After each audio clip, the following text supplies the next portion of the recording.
Oh, yeah. All right. We're on and we're live. What's up, everybody? Hello, hello. So for those of you that don't know me, my name is Sabrina Victoria, and I am here talking to Miss Katie Haas. Hello. Great How to are be you here. today?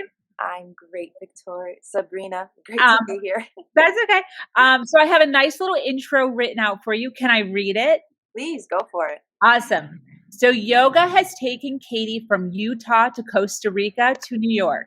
She is an avid adventure enthusiast and spends her spare time hiking, kayaking, rock climbing, mountain biking, camping, and of course, yogaing. Her most absolute passion is yoga, and she teaches online in groups and one-on-ones. Welcome, lady. Thank you so much for joining me. Great. Thanks for being here. So where are you at right now? So right now I'm in my at-home studio. It looks so comfy. It's so cozy. I have, I don't know if anyone's watching, but I have my secret little candles behind me, my awesome background. Yeah. So this is my little oasis, my home studio. This is where I come to do all my things. Awesome. I love that. And I have joined you doing your yoga in this room before online. How long have you been doing yoga in your little cave area? Just recently, this has been a new development to my yoga instruction. So it's really exciting to have you guys have joined me. It's pretty much this month I began going live. Nice. How is it? How do you like it? It's exciting. It's definitely a roller coaster. Sometimes it's really validating. You'll get the people come and they get excited. But then there's times where you get zero engagement and you're just like, oh no, what am I doing wrong? Believe me, girl, I totally understand the struggle in that. And there's always this like subtle nervousness beforehand on whether or not someone is going to show. So whether or not they do or not, that struggle is always kind of hovering there. So I totally 100% understand. And I think sometimes people don't understand when there's one person watching and how much that one person means to us. It's true. You only need one to have a crowd, Yeah. and that's all it takes sometimes. That's actually was my mantra beginning yoga was I only need one client. And I've started. I've begun that Yeah. one client, and Yeah. then I'm a private yoga instructor. Yep, 100%, 100%. So when you and I first met, I was intrigued by you just in general because I felt as if you definitely are the type of female that goes against the grain. You're definitely carefree, you're definitely passionate, and I had to bring you on in order to meet and inspire other females because a lot of times there's this stigma in society where you're supposed to do things a certain way, and there's these stepping stones that we're supposed to take, and males and females have them, but I think it's a little bit, I feel probably because I am a female, that is a little heavier for us because we feel as if we're supposed to follow a certain journey. And seeing you and your journey and the fact that you, like many females I talk to, you're not discouraged by the fact that your journey has been different. If anything, you're actually more passionate about life, more excited about life, because you're doing it your way versus doing it the way the world or society is telling us to do it. What are your thoughts on that? Am I making that up or is that true?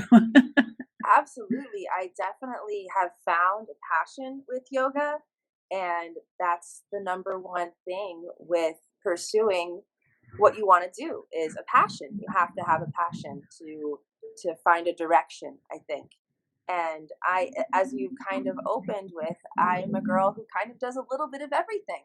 Yeah. And finding that passion was not easy. So now that I am kind of just going forward, just plowing ahead and really finding my footing. So yeah, I think that you're absolutely on point. I don't really care what anybody else has to say right now about the direction of my life. And I do have those who are questioning what I'm doing. And that's, I say that's okay. Yeah. You can have those worries and doubts, but I'm crushing it and I'm happy. I So love what more that. do you want from me? I love that. I love that. So how long have you kind of been in I know you had mentioned that you worked at a few health fitness type places. How long have you been in this field in general? So my passion for wellness began in Utah. I worked as a wilderness therapy guide. I did that Wha- for 3 years. What is that? I know, crazy job title, right? Yes. So I worked with at-risk youth Oh in wow. Utah. Okay. So we worked in the high desert. I worked in southern Utah, so it's just a little bit north of Las Vegas, which was cool. So my job was to backpack and teach teenagers how to survive in the back country. So we Wow. taught them how to make fire by rubbing sticks together. We did the plow and bow drill fires, a lot of primitive fire techniques. We also taught them how to navigate. We taught them how to read maps, the constellations in the Wow. sky. Yeah, so it was a really amazing opportunity to grow personally and also touch the lives of really amazing humans who are just developing and growing and struggling, and having an opportunity to be that beacon of hope and light for them was one of the most empowering experiences I could have ever had. Wow. How old were you when you were doing this? Was this like a I was college extra credit thing or what? I was 22, actually. I had Wow. already tried and failed at the normal job, as people say, the 9 to 5. Mhm. I did it for a little less than a year. I was a writer for a. You guys are gonna laugh. You would be like, "What?" I was a writer for a computer reseller magazine. What? Really? Yep. Wait, a computer reseller magazine. So a magazine that resells computers. In a sense, yeah. So they were a business to business company, and they would find other businesses and other components of computer products and sell it on their website. So it was really a very interesting job. That was fresh out of college. So So that's I actually did one of my questions. So is that the only 9 to 5 like job corporate thing you've ever had? um kind of, but not really. I did do that right out of college. Okay. So I was an English major at SUNY Oswego in New York. So I graduated there and got this job in Long Island, jetted down, got the apartment, everything was going for me really well.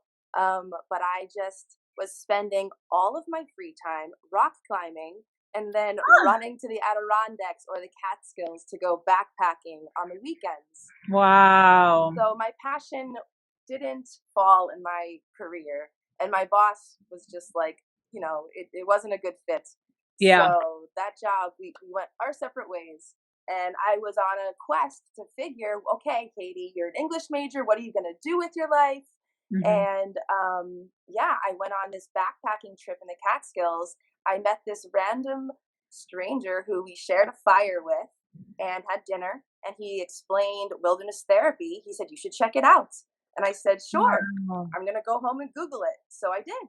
And then I applied for a couple jobs, which led me into becoming a rock climbing instructor. I did that in Wisconsin for one summer, which was remarkable. Again, touching the lives of young teenage girls. It was just awesome to empower them and overcome fears. So cool. And Wow. then that led me to Utah, where I did my wilderness therapy for 3 years.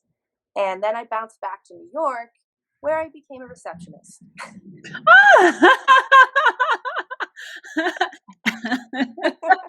I wasn't expecting that. Okay. All right. Well, you need money coming in, right? I Like needed money. Yeah, yeah. I get it.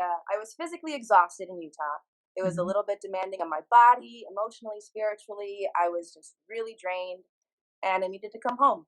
I needed Got to it. reset. So Yeah. I came back home to New York, and my little sister was leaving her job, and so she was like, "Katie, you need a job. Here, take Perfect. this." Yeah. And I was like, "Okay." So I started working there, and I worked my way up. I became their communications coordinator, which was really cool. I was in charge of their email marketing and everything like that. I created menus, I created event flyers, I was in charge of sending out the weekly newsletter. It was a really fun job. I really enjoyed it, but it was 9 to 5. Yeah. And I needed my freedom. I needed something different. So I began teaching English online, which gave me a little bit more freedom and flexibility. Got So it. that's actually how I make my main money right now is as an ESL instructor for a local community college. Got it. Okay. Perfect. I do want to say for those that are listening who are young or not young, but have a thought of becoming an entrepreneur, it's interesting how with your story there, the receptionist where all you did was, online marketing or whatever you were saying. If you really think about it, the skills that you obtained while doing that is probably helping you Oh yeah, expand your company and kind of know what to do and know the facets of how to do that. Isn't that interesting? absolutely. Yeah. Yeah, and it's interesting because that was a very dark time of my life. I left an amazing part of my life. I left Utah, which was full of magic and friends and really amazing relationships, and I kind of just left. And it was really sad to reset and to have this job that I had kind of no place being in, and I hadn't touched a computer in 3 years. Wow. Wow. Yeah, other Yeah. than to, maybe check an email. So creating things and being creative and learning a new computer software program, it was like, what am I doing? Yeah. It was really like I had a lot of doubt at that time, and it was a real big struggle. And I will say, emotionally, I'm not always rainbows and butterflies. Like it was a really hard time because I knew I didn't belong. But Yeah. you're right. The skills that I learned, especially Yeah. because I had a very hard boss, I had a female boss, Yeah. and she made me dread going into work. Oh, Yeah, worst. it was one of those, like, I knew I was going to get yelled at no matter how hard I tried Yeah. experiences. So it was a challenge. I did it for 2 years. Wow. Wow. But I needed the money. I live in New York is not easy to. It's not cheap to live here. Yeah. It's tough. Yeah. So Um, yeah. so that just, kind of shows that it doesn't matter where you're at in your life.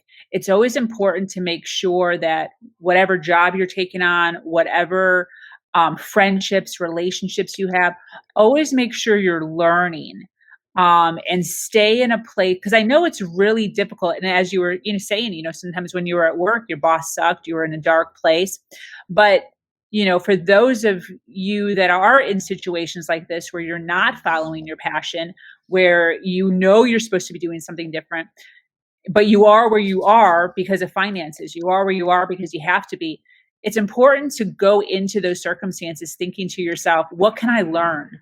What can I take from this that can help me further myself in the direction of my passion?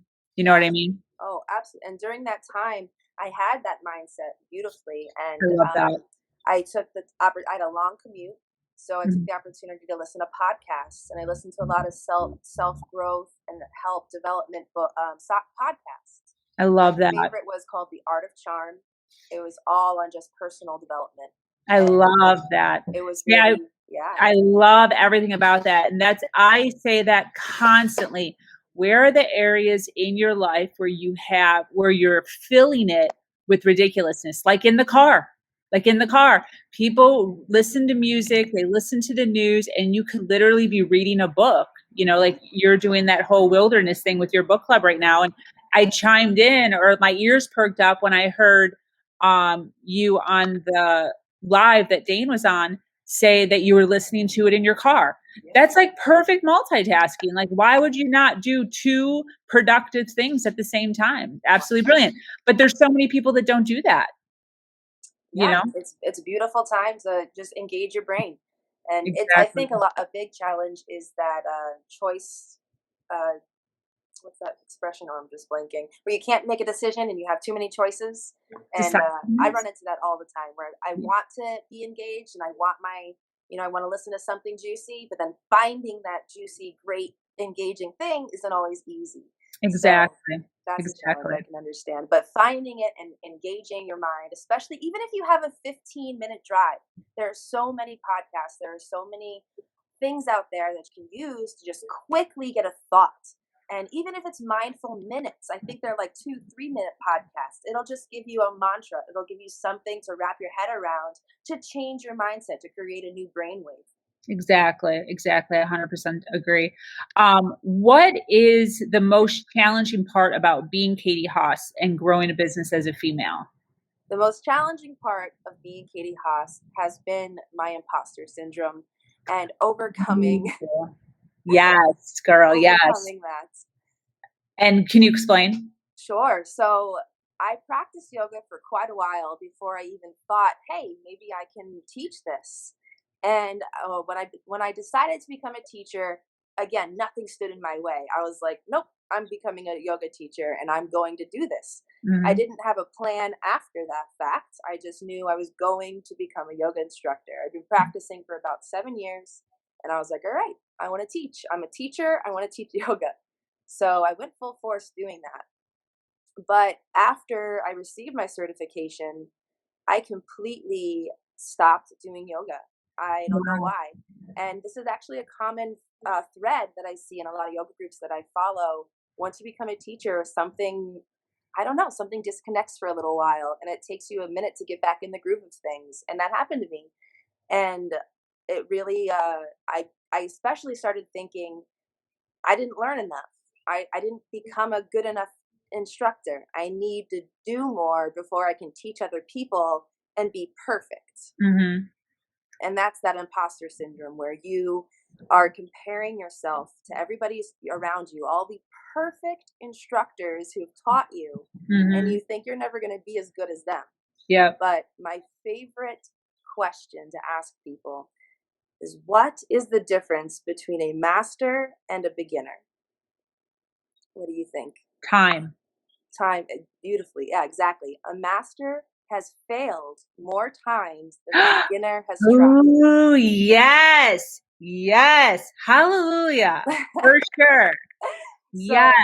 So Okay. you so failure is essential.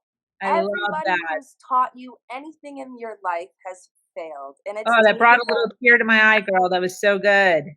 Wow. Isn't that, and Yeah. remembering that and reminding yourself of that is crucial. Yeah. So that's how I 100%. overcame my imposter syndrome. Was that mantra. I love that. I love that.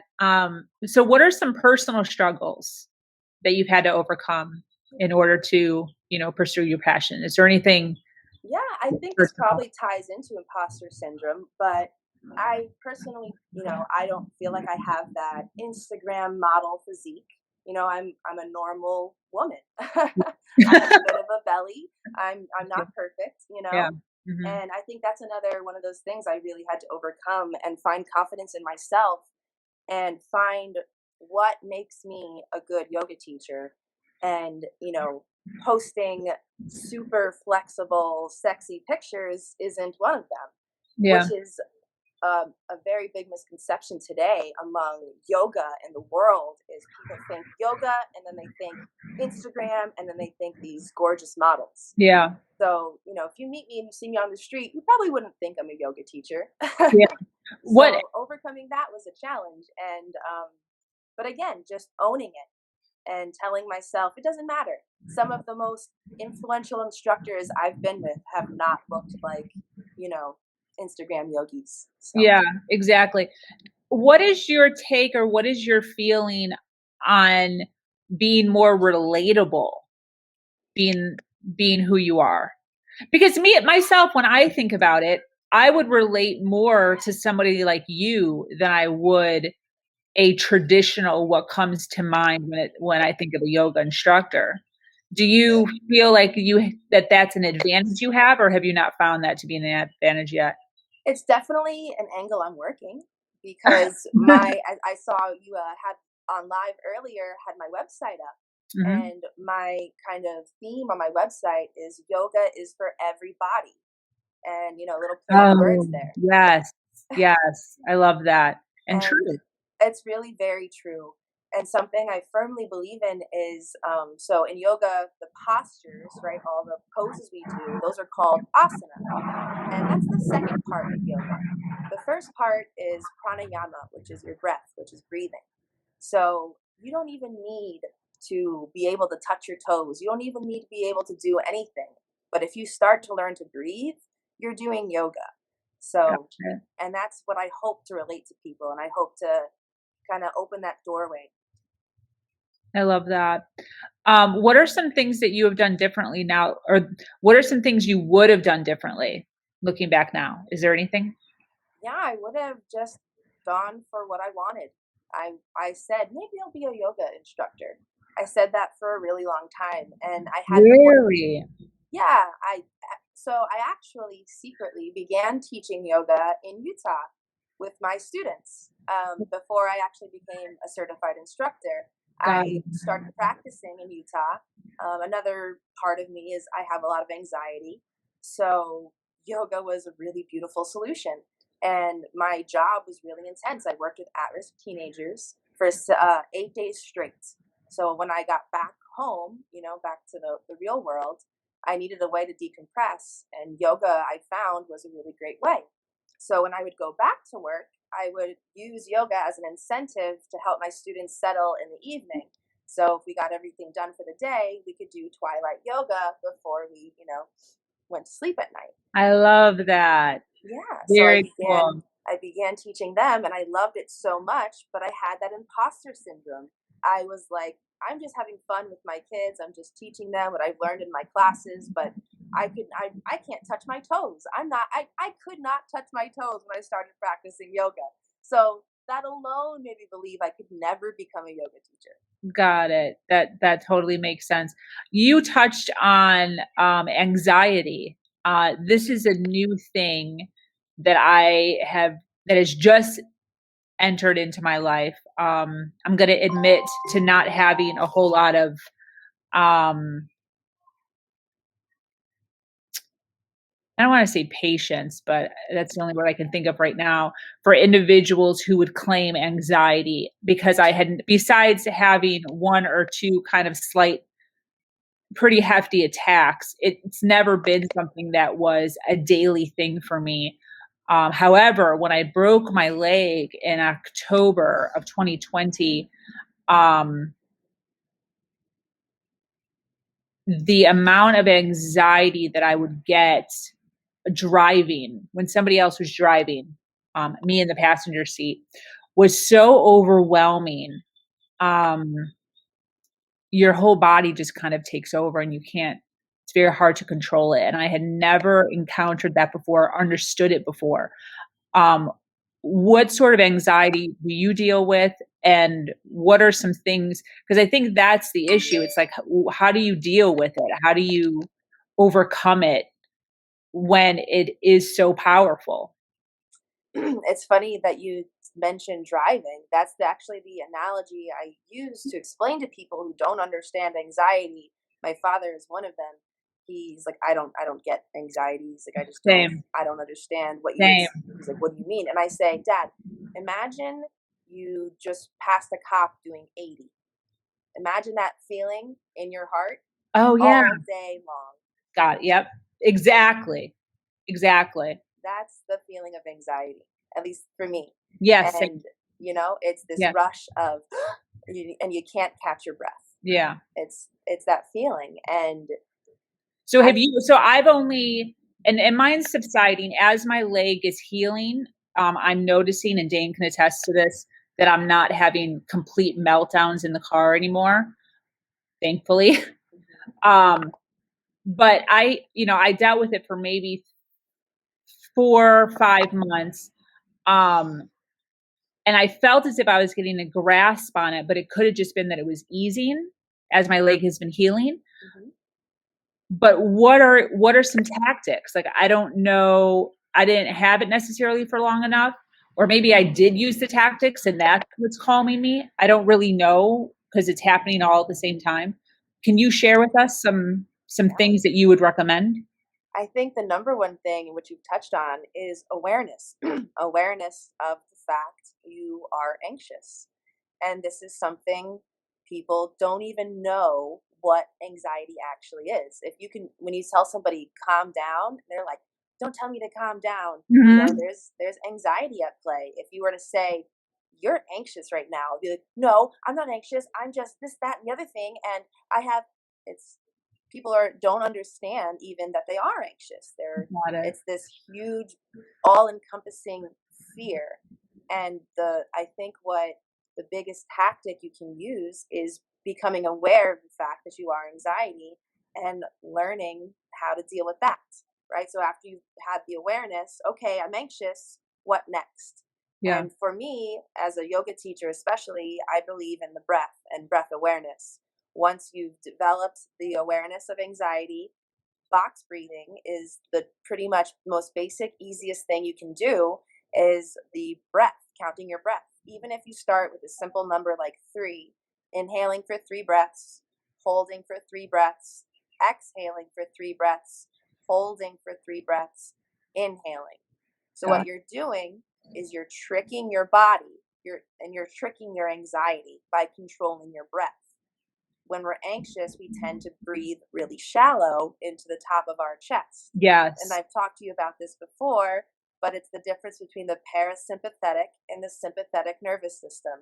The sympathetic nervous system is our fight and flight. So when you're having an anxiety attack, you are in super, super, super high fight mode.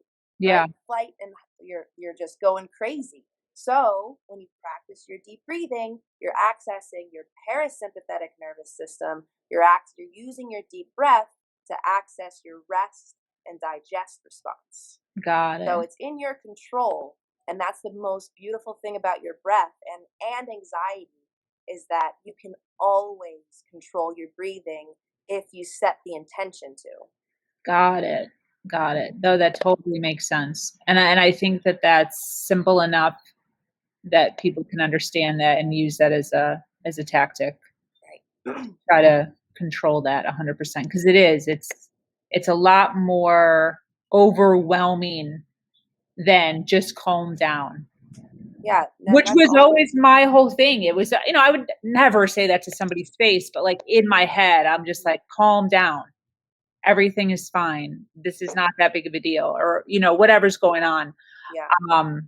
But it totally takes over your entire body. Well, and also piggybacking on telling yourself things, that this is a powerful expression because we are what we believe. We are our thoughts. Our thoughts become our words become our actions become reality, and it just trickles down. And that's another yoga philosophy is ahimsa, which means do no harm, and our thoughts are included.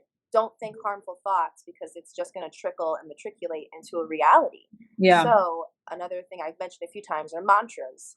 So when you do notice you're in your anxiety, finding a mantra to get out of your anxiety is so helpful. I have had so many different mantras. One of my favorite ones is I have nothing to prove. So when I'm in it and I'm stressing out and I'm aware that I'm anxious, I'll just tell myself, I have nothing to prove, and just repeat that over and over again. I love Another really powerful mantra is using your breath again, inhaling, I am, and then exhaling something positive or powerful. Powerful, yeah. I do this opening every yoga class. I will do this breath work with everybody. And if you are aware and you set the intention and you actually apply it, you will instantly enter that parasympathetic nervous system. Your rest response will engage and you will relax. I love that. I love that. What is your thought process? And I apologize for staying on this subject, but I think it's important. What is your thought process on what you kind of just touched on? I'm a huge believer of exactly what you said. What you believe is. So that was one of the things, like I would try to talk to Dane because he would be the one driving and I would be in the passenger seat, literally having ridiculous amount of anxiety for no reason. It's not like he wasn't driving reckless. He was doing nothing out of the or just driving. And I would see someone's brake lights on, have a heart attack. I'd had, or, just fill with anxiety. I'd see a red light come on and I'd fill with anxiety. He'd go 1 mile per hour over the speed limit. I'd fill with anxiety. And I would literally be squeezing his hand, not hitting him, but like doing the whole like stop, whole thing, like pressing my foot, all ridiculousness. And I would try to talk out loud to him, and I'd say like, I'm stronger than this.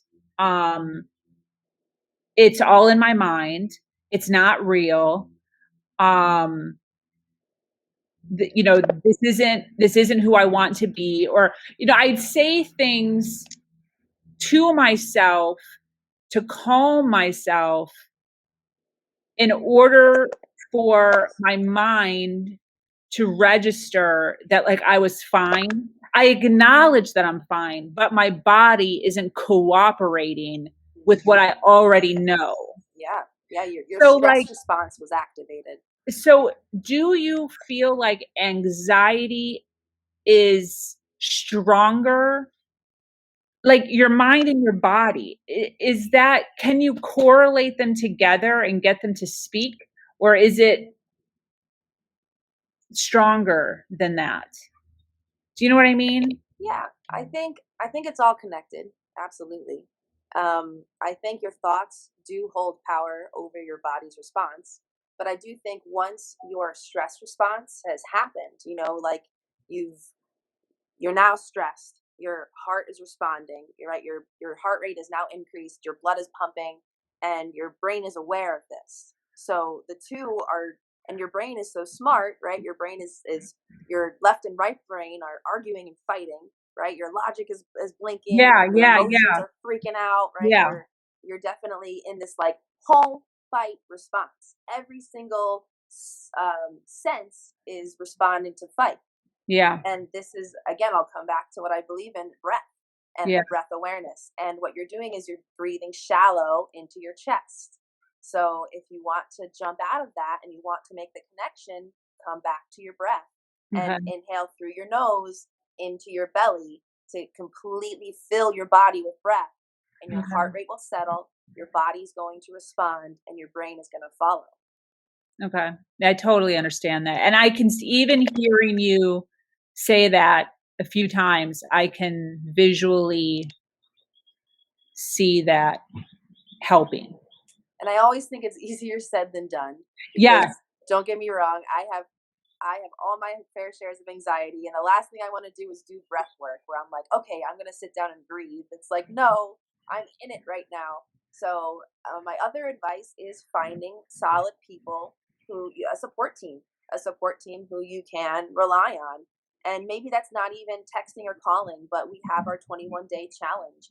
And I've relied on that now a few times just to post, where I'm in it and I really wanted a drink and just a glass of wine, and I think it's just a glass of wine, but finding that source, finding that outlet to vent just a little bit. Yeah. It was also a distraction. It was, taking time to write your post and, and also posting to feel like you're doing it. And, it's a whole process. Yeah. So finding a support team, finding somebody to talk to, finding something to talk to, journaling in anxiety attacks, if you can, is freaking awesome because you will just completely shock yourself at your own ability to self-calm and self-soothe. So if you have that in you, to just pick up a pen and start writing down what's going on in your head, what I like to call spiral thinking, right? Our thoughts are in this loop. We're spiraling. Maybe it stays in one solid circle and you just keep repeating yourself, but maybe it goes down the dark hole and you just keep getting worse and worse and worse. But getting that vomit out onto paper is going to get it out of your head. So if you can journal when you're in it, that's really powerful. I love that. You talking about having a good support team. Who's your mentor? Who's like the biggest person that you look towards, or your role model, male or female? I mean, it depends on what we're talking about, for sure. If it comes to yoga, I have a mentor that I work with by the month. She's remarkable. I was inspired by her after a yoga class I took last year. I follow her on social media, and her passion is helping yoga instructors after they've gotten their 200 hour to, find their voice and become confident teachers. I love that. So she's amazing. So whatever I need, she's there for me for that. And it's really good because it's accountability. So for me, I think a solid mentor is somebody who's going to help keep you accountable. Yeah. And that's what you really, really need in that mindset. Yeah. So yoga wise, I have a few other people too. The owner of the yoga studio that I teach at, a few of my bosses, powerful women. I really am inspired by these powerful women who own their own businesses and are just crushing it in life. And I am right now, I guess, kind of riding on a few coattails and just learning as much as I can, because I'm still a new teacher and I'm still rising and budding and learning and absorbing. So yeah, any influential woman I can meet, I'm just like, hey, what can I learn from you? Totally. Yeah. I'm a huge believer of, see someone who has something you want, do what they do, and you'll get what they got. Anyone else, just as far as life, personal? Do you have anyone who you follow? I don't know if it sounds cheesy, but my parents, I know another thing we're going to talk about is your number one fan. But they are my number one fans. They are I might cry a little talking about it, but they love me and they support me. And they haven't always with yoga, especially coming from a religious background. That has been a real big challenge and is still with my mom. She will constantly say, Katie, don't make me pray to Buddha. And no matter how many times I tell her I don't do that, it's not a thing. Yeah. I guess I can't get through to her. But as you can see, I mean, in my yoga studio, I don't have any Buddhas or Ganeshas or chakras or anything. I just have nature, to make I do still live with my parents. They help me get by right now. So to be respectful, I have none of that. But as soon as you get your own place, you're going to buy a big Buddha for the front entrance. I do. I mean, I was shopping the other day, and there was like a "Hear no evil, see no evil, speak no evil" fat Buddha face, like 3 of them. Yeah, and I was like, I want that so bad. So cute. But it's okay. This is also a really beautiful embodiment of me. As we've mentioned, I'm an outdoorsman, so having my nature tapestry, having my plants and my candles, it's very true to myself. And I'm not, I don't know, I don't participate in any religious affiliations, so having Buddha wouldn't really be appropriate. So I do like the way I have it set up, which is good for me. That's awesome. I love that. What about your dad? Is your dad's cool with the yoga? My dad has come to a couple of my classes. Nice.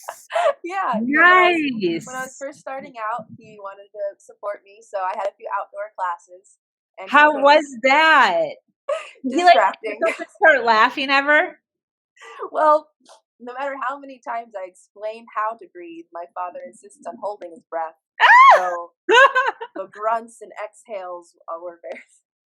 Oh, that's so funny. But the support was very much appreciated. Oh, that's so cool. My mom doesn't like my yoga voice. Really? She says it's not me. She doesn't. It's too unfamiliar. So apparently, she doesn't like my yoga voice. It's creeping her out a little bit. It's too soothing.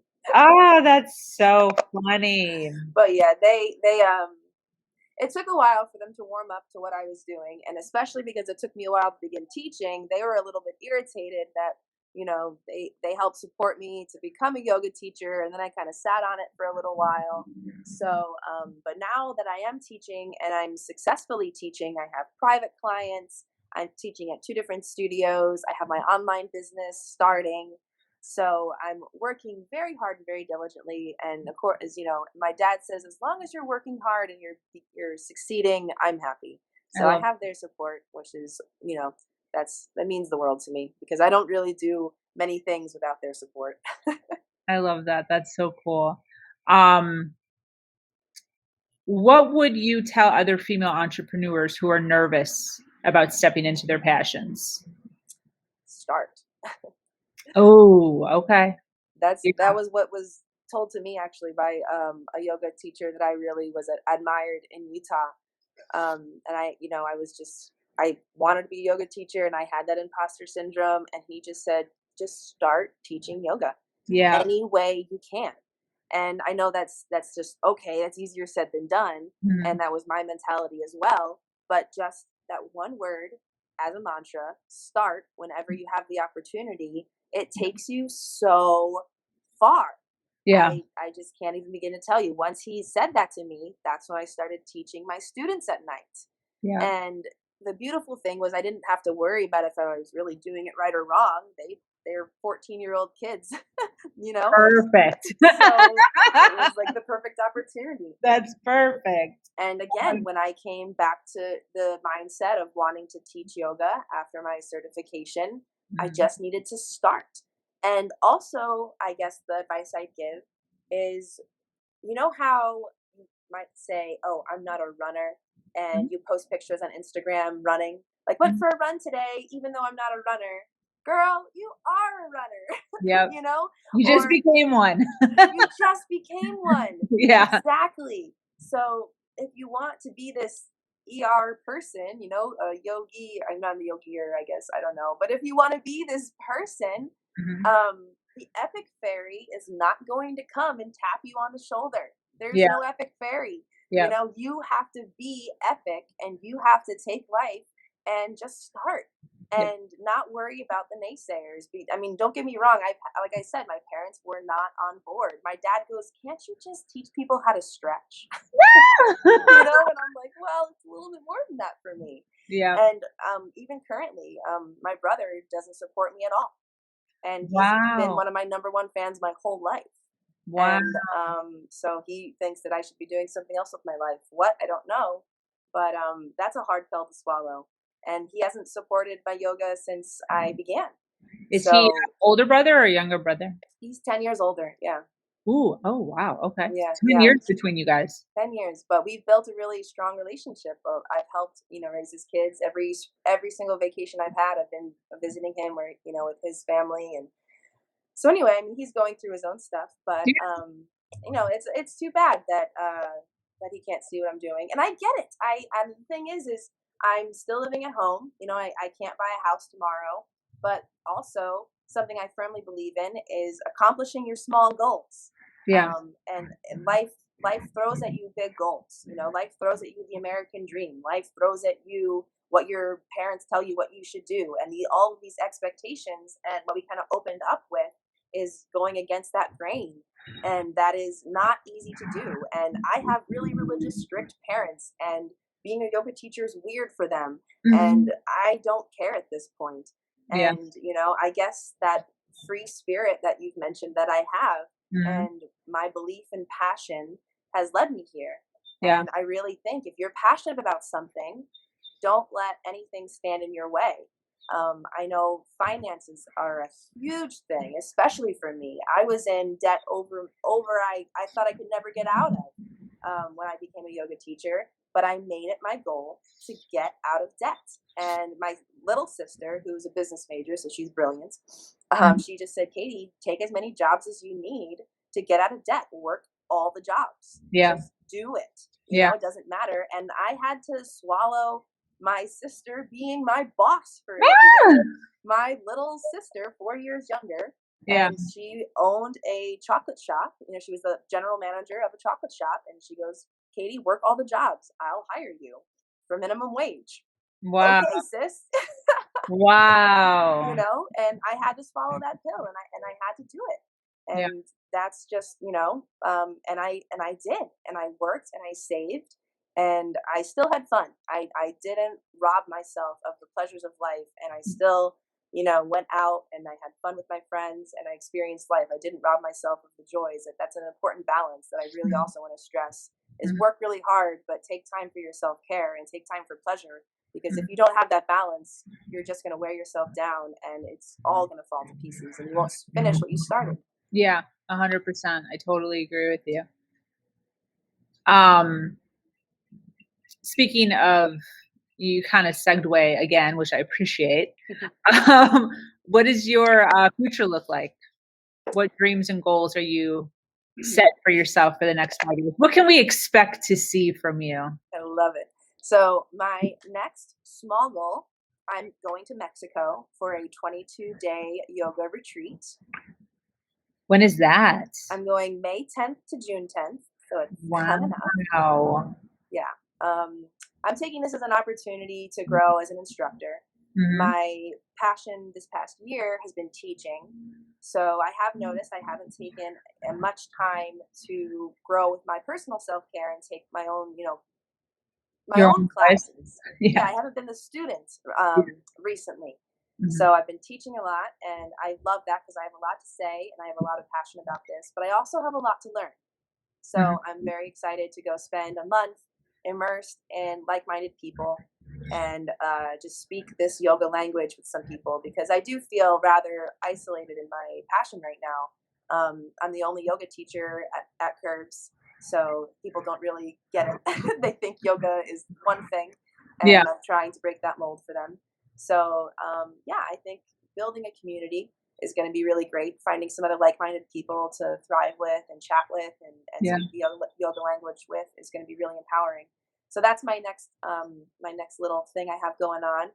But bigger picture, I think it's probably going to take me 5 years, and I believe you have to teach for 5 years before you can accomplish this, but is to be able to certify other women to become yoga teachers. Beautiful. Yeah, so that's my next. I have to figure out how to do that.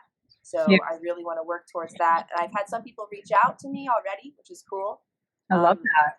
So, but before that, kind of in the middle, I hope to host yoga retreats, maybe weekend retreats, but whatever it is, maybe camping retreats, backpacking. I don't know. Maybe tie adventure into yoga and marry them together. But I could totally see you doing that. Yeah.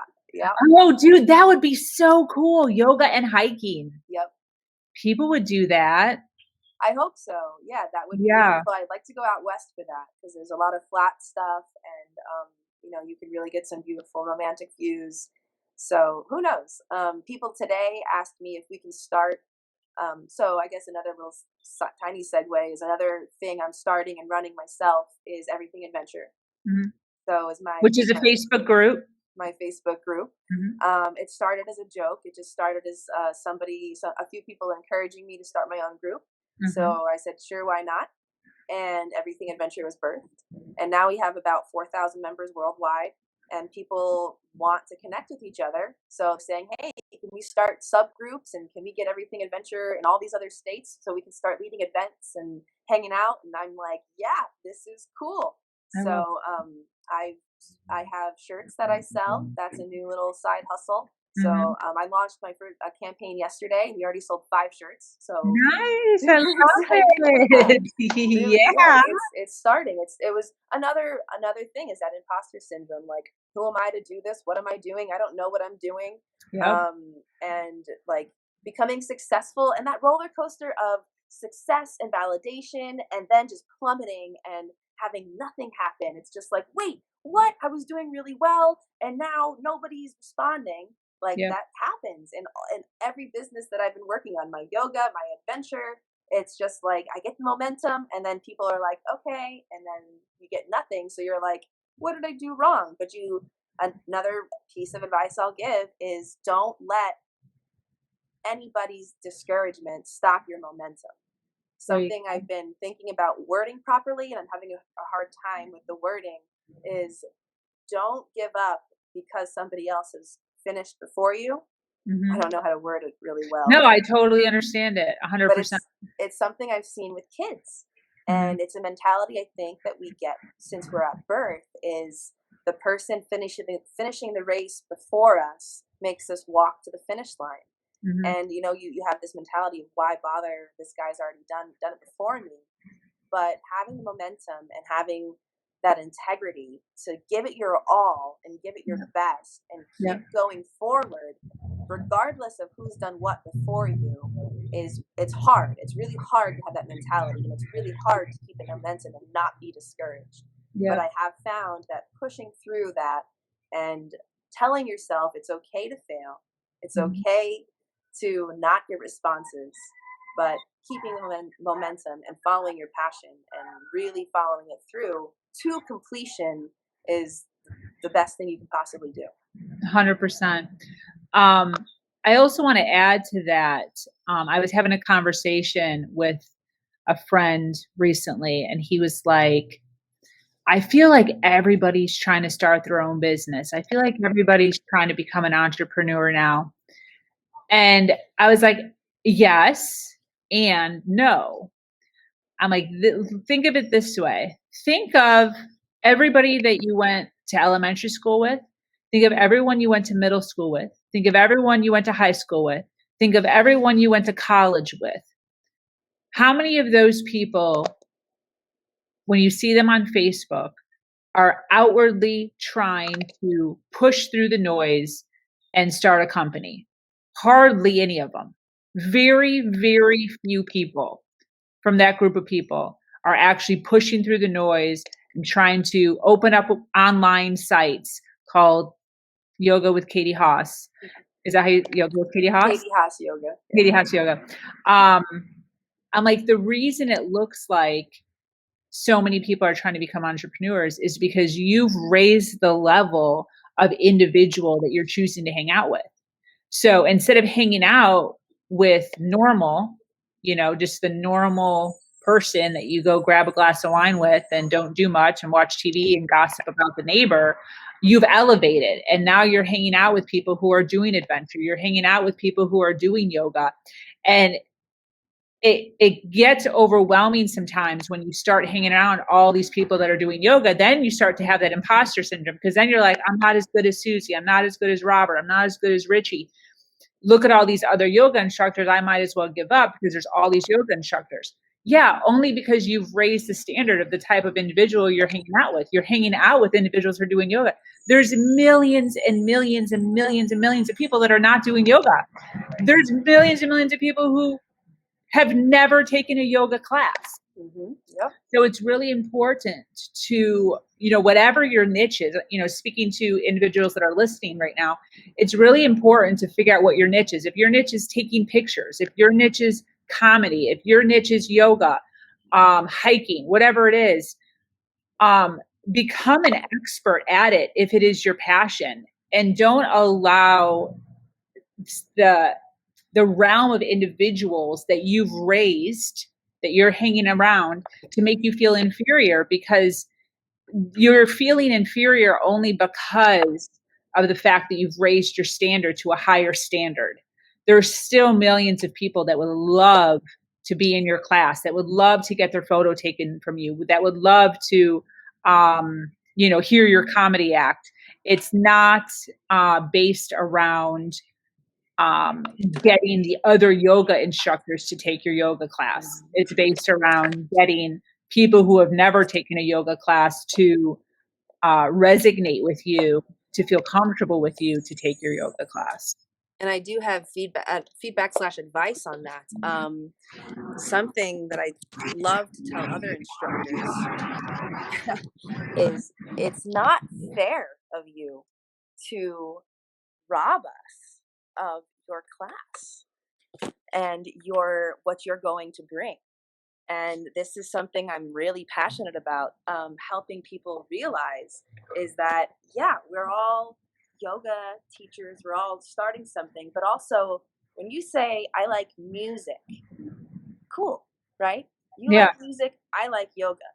There are so many different genres of music. That is the same thing for yoga. There's so many different genres. And you are going to bring something special. You are going to bring something specific that specifically resonates, maybe with one person, maybe with 1 million people. But what you bring is special. And you not teaching or you not starting this business is robbing somebody of that product or, that service. And that's something that somebody might really need. You might really change somebody's life. And here you are believing that you're not good enough while you're just one step away from really impacting somebody.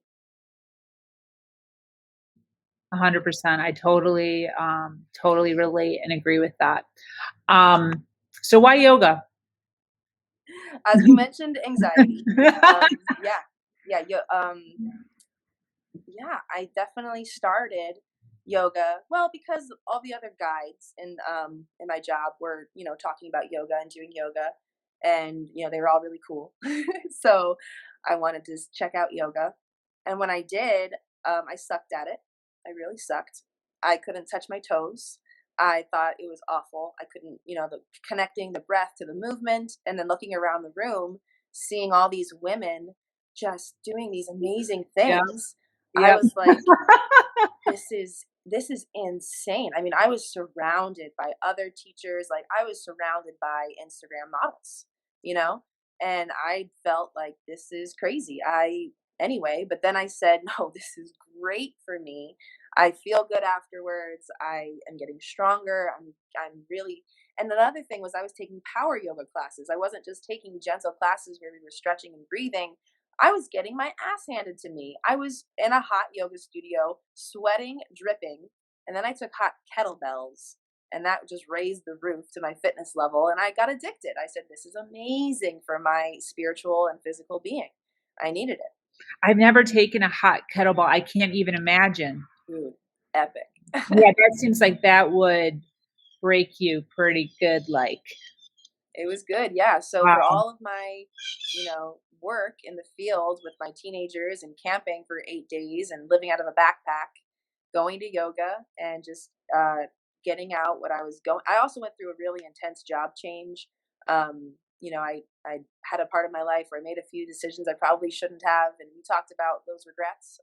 You asked me what decisions you would have made differently.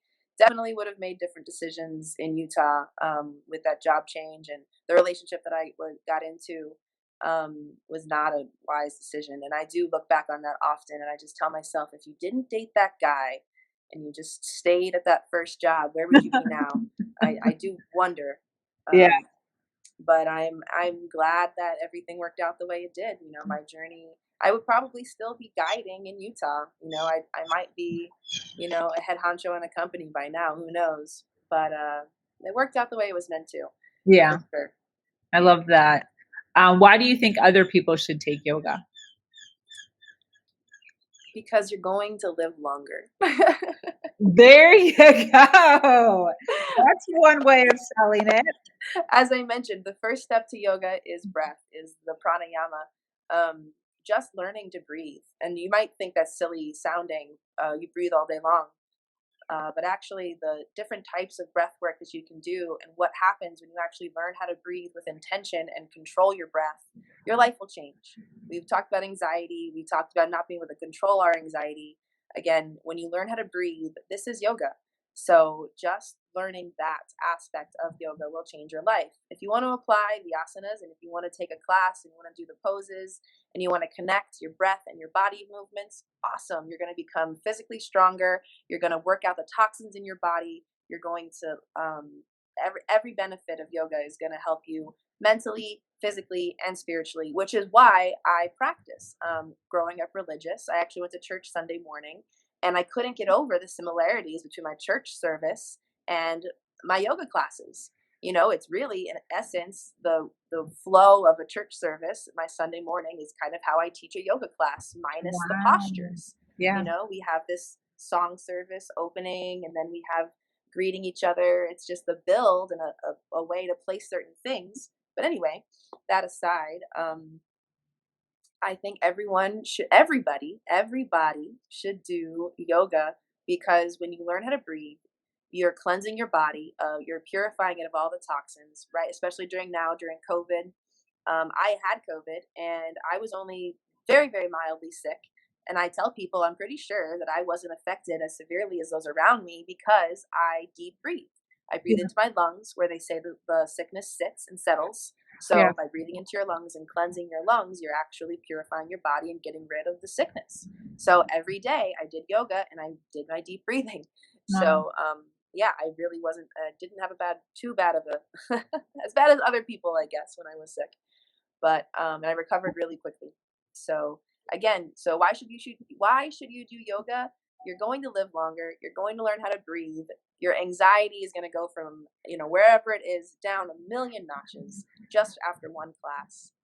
Hopefully, if you practice with awareness. And then awareness, right? So learning awareness, you can apply this to every part of your life. And the control that awareness brings is just empowering. So yoga will help with all of that. And you'll get fit.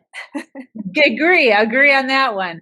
What do you say to, individuals that have the same thought process as your parents, for instance, as far as the stigma? Do you have something that you say to people who kind of question that? What's your thoughts on that? Yeah, for me, I like to tell people yoga isn't meditation, and meditation isn't what you think. I mean, there's a lot of meditation tied to it, but I like to call it calming the monkey mind, right? So if you're somebody who struggles with thoughts you can't control, yoga is a tool to help the thoughts that are jumping from branch to branch to branch all day long. Yoga is going to help give that monkey something to do, something to concentrate on. You're not worshiping anything. You're simply learning awareness. You're learning to be in the present moment, and you're connecting your body with that awareness.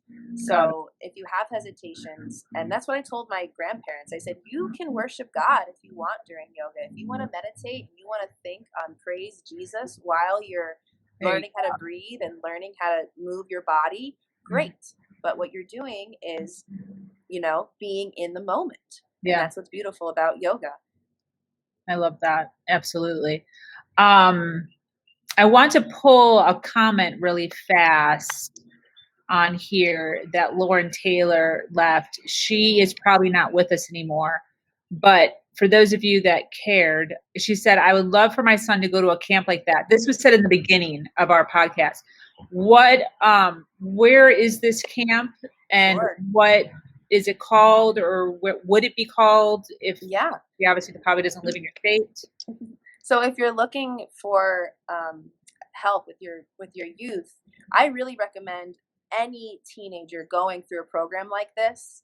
I'll explain it a little bit further. So my company that I worked at was called Red Cliff Ascent. That's the first company I worked for. And the second company I worked for was called Star Guides. Both of these are located in southern Utah. They specifically deal with traumatic kids who've gone through trauma. So anything from, every single student had a different story. My second company was more specific with sexual abuse and sexually related traumas. So that was a more specific company. But we had kids who got bad grades in school and their parents wanted them to shape up.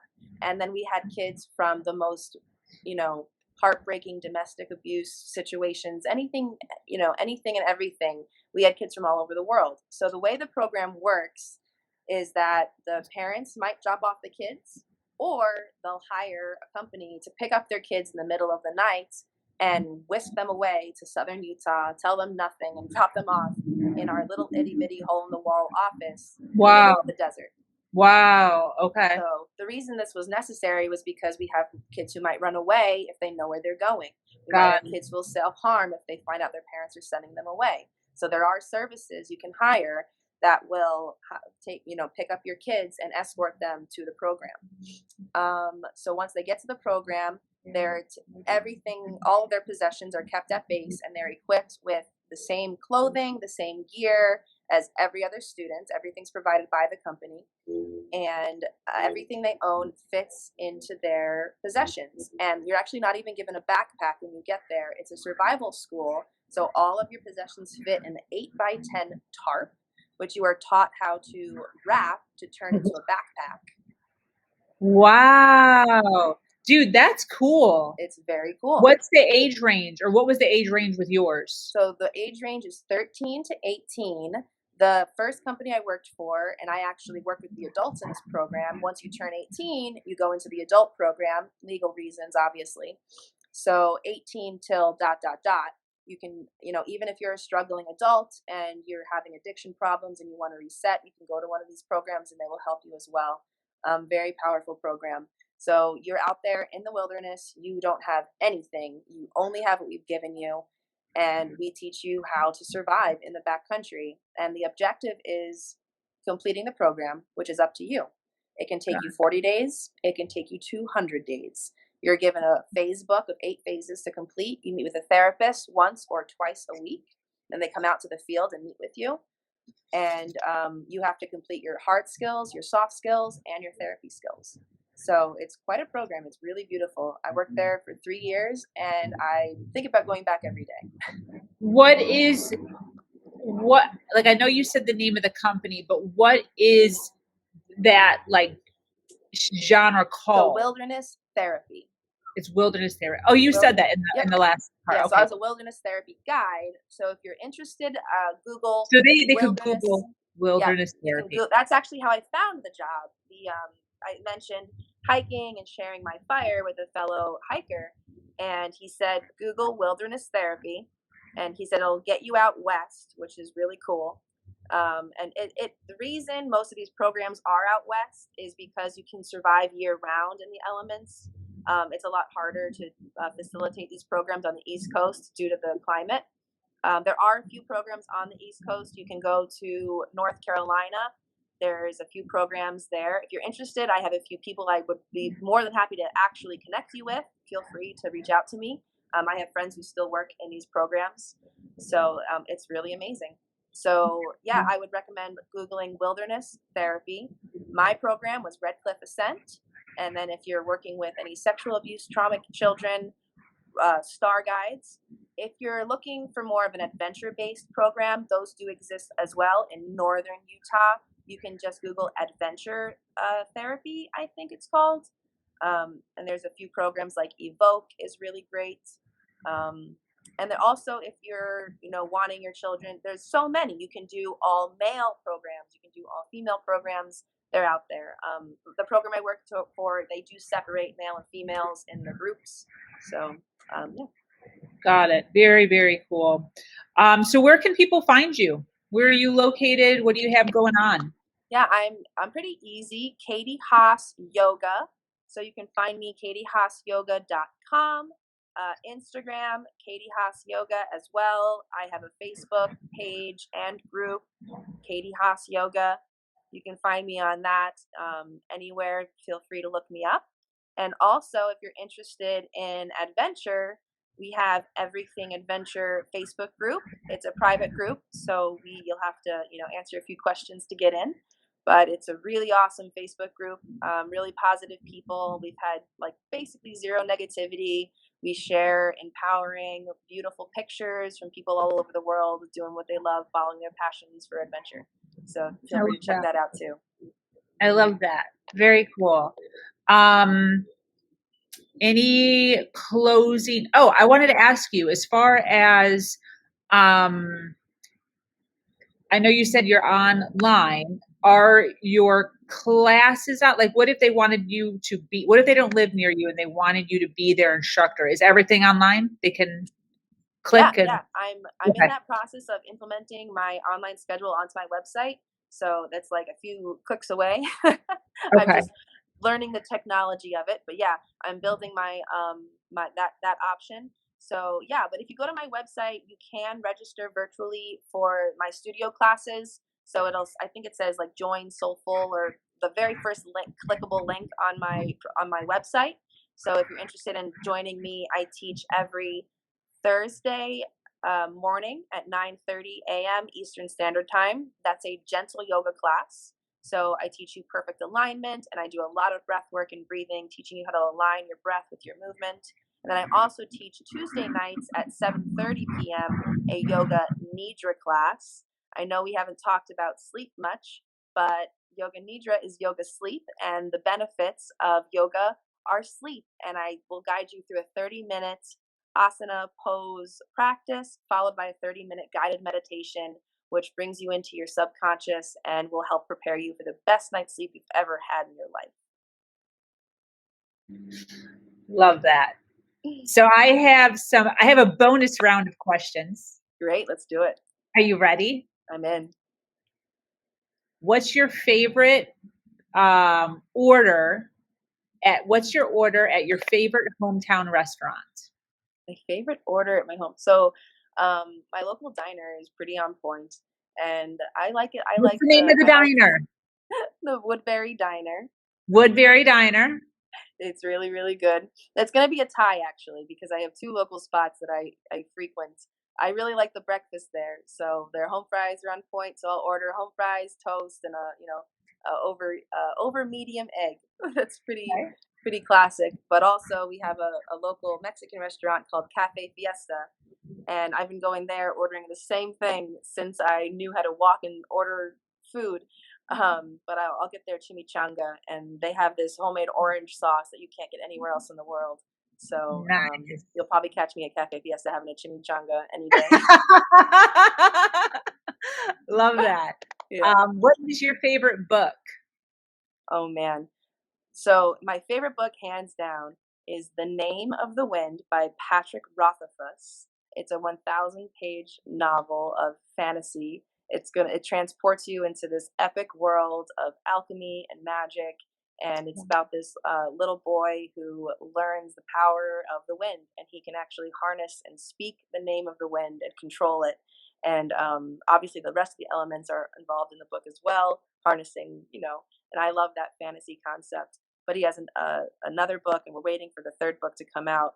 So, but it's a beautiful, beautiful, I've beautiful never book. read I've never read a book that long. 1,000 pages. Yeah, yeah. I've actually read it a few times and listened to it on Oh audiobook. my god. And the second book is equally as long. Wow, what an imagination. So yeah, Jeez. it's everybody I've recommended the book to. I actually recommended it to somebody yesterday, and he finished the audiobook today. It's so Wow. good. You can't stop, but you can't put it down. So you just listen to it like all day, the whole day? He works on a manufacturing line, so he pops the 12-hour shift. He finishes the book. Wow, that's Right, crazy. right. All right. So Um, that's a solid book. Yeah, if anyone wants a good read, if you want I guess a good read that'll also kind of be a little self-helpy, along the same lines, is The Alchemist. Oh, I forget the author. yeah, I've But if read you that. I haven't don't read know The the author either. Alchemist, Yeah. for me it speaks so deeply because I've traveled and I've gone to all these places. But the essence of The Alchemist is this boy who he's not happy where he lives, and he tells his father he's going to go experience the rest of the world. And his father goes, "We have the most beautiful women, the best mountains, everything here is perfect. Why would you want to leave?" And he's like, "I got to know for myself, Dad." So he goes on this epic journey and comes back home at the end. So, Yeah. for me, it's very emotional because I've done the same thing. There you go. Yes. Yeah. Very cool. I Mhm. love that. What are some other things that Katie Haas is curious about that does not involve yoga?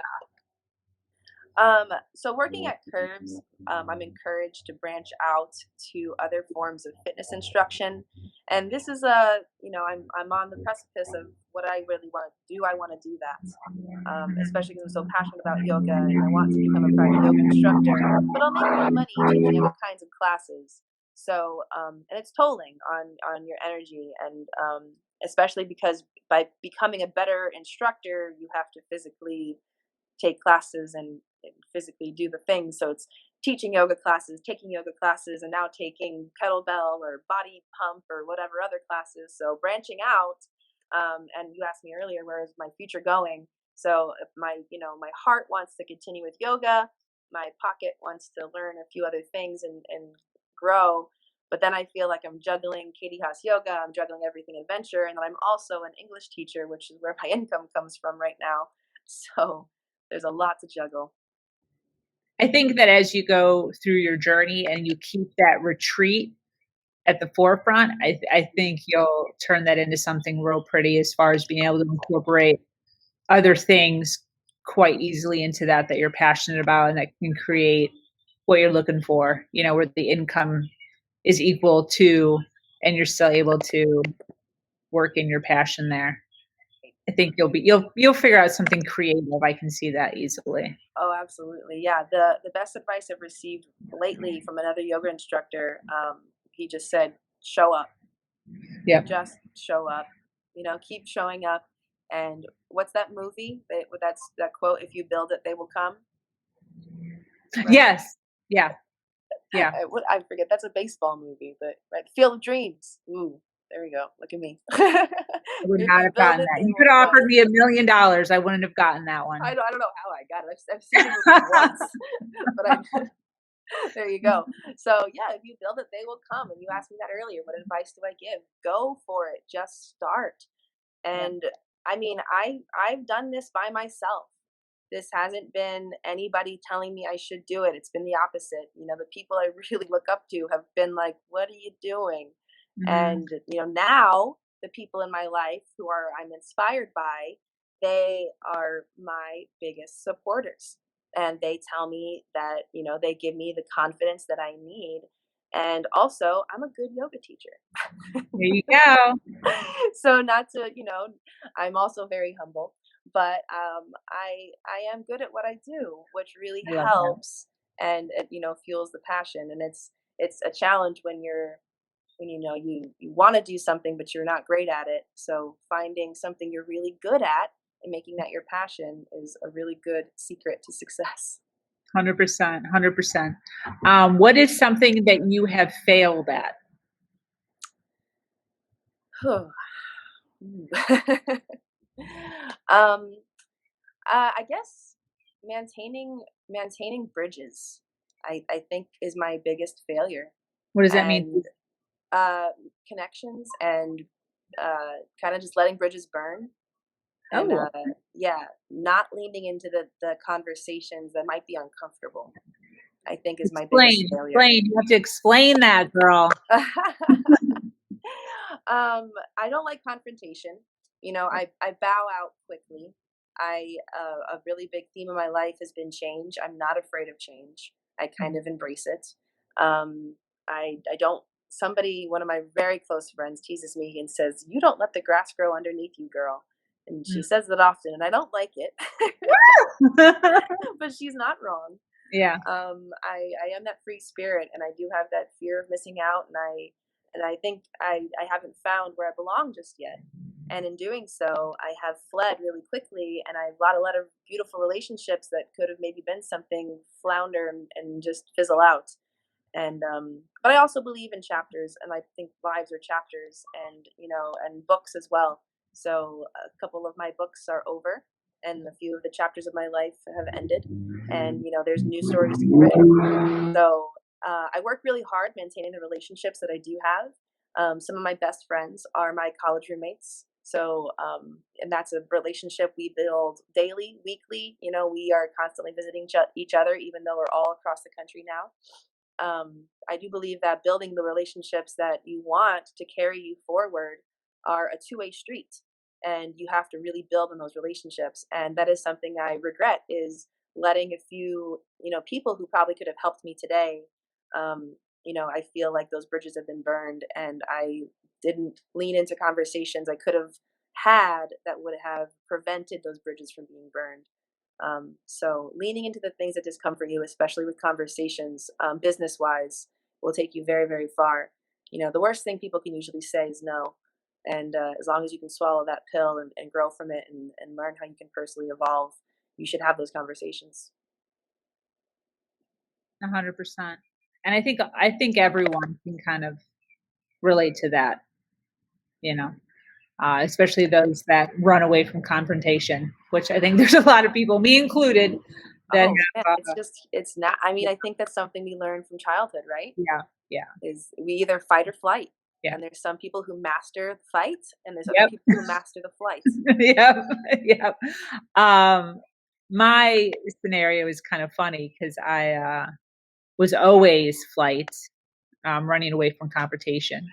And my story included an abusive relationship where, at the end, I had to start standing up for myself, or I was just going to get pummeled. I was literally just going to get pummeled, not physically, but mentally and emotionally. And I had to really start working on standing up. And now I'm I have grown the strength to be able to have those uncomfortable conversations, and they are still very uncomfortable. But because of the pain that I went through, kind of what you're talking about, where you're like, I see where I messed up, and if I would have done it differently, so many of those, but bad, have happened. That now I'm kind of the opposite. Now I think that I am a little, I don't want to say aggressive, but like very forward. So I'm kind of learning to fine tune it. I always say I'll learn all the things before I die. Sometime between now and when I die, I'll learn all of the things. And but it's a process. It's all a process. It's I crazy. like to think of it as a metronome. It's like when it begins, you have extremes, but then you'll eventually find that middle ground. Exactly. Most, not everybody. Sometimes, but again, it's the intention of awareness, and that needs to It's change. exactly what it is. Yep. Unless you're aware of the issue, unless you're aware of what it is, it's never going to change. That's what that we say, insanity, doing the same thing over and over again and expecting different results. Exactly. You're going to get the same results unless you're aware of what needs to change. Exactly. I agree 100%. We have a comment here. She said, I agree with something you just said 2 minutes ago. You build new relationships when you reinvent yourself. I think that might have been kind of touching on what we were just talking about. And I agree. Absolutely. Every day I wake up and ask myself, how can I be the best version of myself possible? And this is a question every single day that you can work on and grow to. Somebody told me I said to somebody the other day, when you lean into the things that discomfort you, you grow. And they said, well, I'm in this place in my life. I don't need to grow anymore. Yeah. Wow. Okay. Yeah. You don't want to reinvent yourself. If you're happy and content being in the mindset and the place that you are, that's where you're at. But if you are ready to reinvent yourself and grow, you have to lean into the things that discomfort you and change. Exactly. Change is where it happens. Exactly. I totally agree with you. And my last bonus question. What are 2 pieces of advice you would tell a 20-year-old just starting into adulthood? Spend as much time with yourself as possible. And I really do mean that. Asking for advice is the easiest thing you can do in your 20s today. Advice is absolutely everywhere. Mm-hmm. But listening to what you want to do and tuning in and tuning out the noise is something really powerful. And once you know what it is you want to do, then nobody can stop you from doing that. So that's my number one piece of advice. Tune in and tune out the noise, because finding your direction is going to lead to your passion, and it's so much more powerful. That didn't happen to me until I was 30, and recently. Wow. I listened to everybody else, what they think I should do. And don't get me wrong, I did my life. I went to Utah, I did this, I did that. Yeah. But the anxiety of pleasing everybody was so heavy. Yeah. And especially in your 20s, is you're still in that mentality of, your mom and dad's rules and how you grew up. And so my next piece of advice is just step into your own version of yourself and figure out who that is before you cling into a relationship. Yep. So my biggest piece of advice when you're 20, I mean, for me, is just don't dive head first into another person before you know who you are. Exactly. And we see that everywhere. Constantly. Everywhere. Yep. I'm 31 right now, and I'll be 32 in July. And I have that daunting fear of I'm single. It is scary, but I also know that I have found my passion and I'm pursuing it. And the right time will come when the right person will enter my life, and it's not going to be a distraction.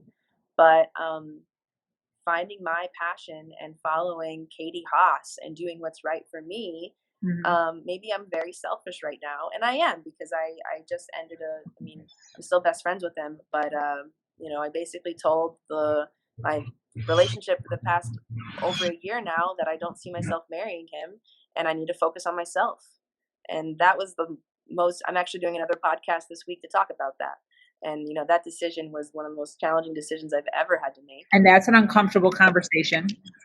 He's my best friend. He's Yeah. done nothing wrong, but it's and as you've mentioned, elevating your life and being around the people, who are as elevated as you is really, really big. And so I'm going to give a third piece of advice to these 20-year-olds listening. You're going to lose friendships when you become elevated, and saying goodbye to the people who hold you down is 100%. going to suck. But it's really, I'm going to cry thinking about the relationships I've had to say goodbye to, just because every time I would talk to some of these people, it would bring me, I'm an empath, I'd get depressed, Yep. it would bring me down. And the mentality and the way of thinking, and all I want to do is give encouraging words of love and advice, and some Mhm. people just don't want to hear it, and Yep. they don't want to meet you. They want to grovel in their misery, and they just want to be complacent, and they want you to be complacent with Yep. them. And Yep. you can't let that happen. You have to build your own bridge and cross it. Yep. And you may have to say goodbye. Yep. And the beautiful thing of Facebook now and social media is you can always, keep in touch. But when it really comes to yourself and, establishing your own identity, bringing the people who bring purpose into your life is just that support team, and the people who are going to elevate you and lift you. And a big word I use often is reciprocity. You have to bring to the table what somebody else is bringing to the table, and vice versa. What are you Yep. offering? And, how are you guys helping each other continue the flow of life? Yeah. What's the value? The value. Yep. What's the value? Yeah. And if you guys are just sitting around gossiping, or sitting around complaining, a lot of times you're getting off the phone or leaving the restaurant no higher than you were when you got there. And a lot of times, even in a lower state of mind, you brought Yep. absolutely no value to each other. And I totally agree with you. I have definitely 100%. And I even remember having conversations with people and just being like, I grew out of that person. Like, they stayed a little and I grew up, and there's nothing in common. There's no conversation that can really even be had. Because we don't have anything in common anymore, and in order for there to be something in common, I'm finding myself having to lower my standards on what I consider a valuable conversation, and and also I'll tie into that. It's lonely when you yeah, break these ties. These are your yeah, friends. These are your people. They yeah, know you. yeah, Not having them as a shoulder to cry on, and saying goodbye to these people. But the beauty of that loneliness is it gives you an opportunity, if you are aware of it, to tune in and tune out the noise and work on yourself and grow and hmm, attract the right people. Another thing exactly, I like to say is your vibe attracts your tribe. Your yes, higher elevations will attract people of higher elevation. It's all yeah, energy, it's all related. And as soon as you let go of that negativity and make space for positivity, it will happen. 100%. And even what you were saying as far as going on this retreat to Mexico next month, um, being caught up in relationships, spending all your money going out to eat, drinking, sitting around gossiping, not making extra money, not doing your side hustle because you're sitting around in the drama of her boyfriend said this or his girlfriend said this, and so much time being wasted that the amount of money that you've been able to accumulate to be able to go to this yoga retreat, to be able to meet the valuable people in order to elevate you even higher. It's all a snowball effect that people don't necessarily realize. So the friendships that you've sacrificed, or however you want to put that, has actually catapulted you forward 100 times where you would have been in this exact moment because of the time that you have uh the time that you didn't waste being able to accumulate the money that you accumulated to then be able to expand your network and expand your friendships in a category that means something to you. So it's a great personal experience that you're proving right there. Oh, entirely. Yeah. I mean, the Yeah. beauty of this 21-day challenge, I've mentioned it on our post, is I can't, I spent $12 not drinking the other day. I just ordered a pizza and I went home, $50, richer than I would have if I had a few drinks. So, yeah, it's great. So now that money's going to my Mexico trip. which is Exactly. so exciting. Exactly.